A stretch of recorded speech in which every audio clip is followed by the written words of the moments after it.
Olá, estudantes da primeira série. Nesse vídeo vamos falar sobre a divisão celular meiose. Dividir para multiplicar? Então começamos a partir daqui. Funções da divisão celular. Para que serve a divisão celular? Originar um novo indivíduo é uma das funções dela, renovar células que foram danificadas e tudo mais, que morreram, e produzir gametas ou esporos. Então tem diversas funções e ela tem a sua particularidade conforme o local em que ela acontece. Você sabe que é um gameta e um esporo, né? Isso é importante a gente saber e nós vamos definir por aqui. Só que antes de qualquer coisa, antes de você definir o que são gametas, esporos e células somáticas também, é interessante que se conheça o que é um cromossomo. E nada mais é do que filamentos de DNA e proteínas enrolados, condensados ao máximo, formando essas estruturinhas, né? Então, nessas estruturinhas estão presentes os genes, né? Que são responsáveis ali pelas características do organismo e estão dentro do núcleo, né? Mas quando eles vão passar por um processo de divisão, é importante entender como vai acontecer esse processo. Então, dentro da divisão celular, ela pode ter dois tipos: a equacional, aquela que vai manter o número de cromossomos da célula inicial, e a reducional, que vai reduzir a metade.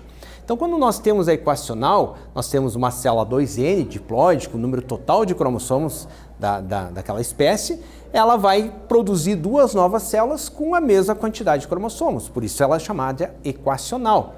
Por outro lado, nós temos a meiose, né, que seria uma divisão reducional, em que a célula 2N original vai dar origem, no final do processo, a 4 novas células com a metade do número de cromossomos. Ou seja, uma célula diploide vai formar 4 células haploides nesse processo. Muito bem. Nesse processo da meiose, a gente pode observar que ele vai acontecer em dois momentos. Tá? A gente vai ter a meiose 1, que é a fase chamada fase reducional, e a meiose 2, que vai, enfim, produzir as 4 células novas já com a metade do número de cromossomos. Tá? Então, na meiose 1, representada aqui, ó, o processinho que acontece já, dividindo o número pela metade, tá?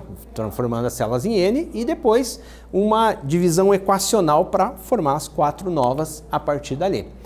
Todo o processo da meiose, ele acontece em dois momentos, meiose 1 e meiose 2, onde nós temos a prófase, metáfase, anáfase e telófase. Tanto na 1 quanto na 2, a metáfase é aquele momento em que as células se localizam na placa equatorial. Na anáfase vai ter a divisão, né, a separação dos cromossomos ali, e na telófase a divisão em si. Tá? Esse primeiro processinho é reducional, mas pode acontecer nele o chamado crossing over, em que os cromossomos homólogos eles se pareiam e cada um, né, acaba roubando, entre aspas, ali um pedacinho do outro ali, logicamente com genes diferentes. Isso aumenta a variabilidade.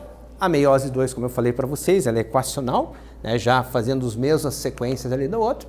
E tipos de meiose que acontecem nos seres vivos. Por exemplo, a meiose gamética, indivíduo diploide por meiose produz gametas que se juntam numa fecundação formando um novo indivíduo diploide. A espórica, né, que os esporinhos eles vão produzir, vão germinar formando um organismo que produz gametas por mitose. Ocorre a formação desse zigoto e esse zigoto vai sofrer ali um processo em que, né, vai sofrer uma meiose que vai produzir novos esporos ali. E a zigótica, o que nós temos? Temos os indivíduos em que o indivíduo em si é haploide, produz gametas por mitose, né, deles, seja, ele faz uma divisão equacional aqui, produz um zigoto novo, esse zigoto vai sofrer meiose produzindo esporos novamente, ok?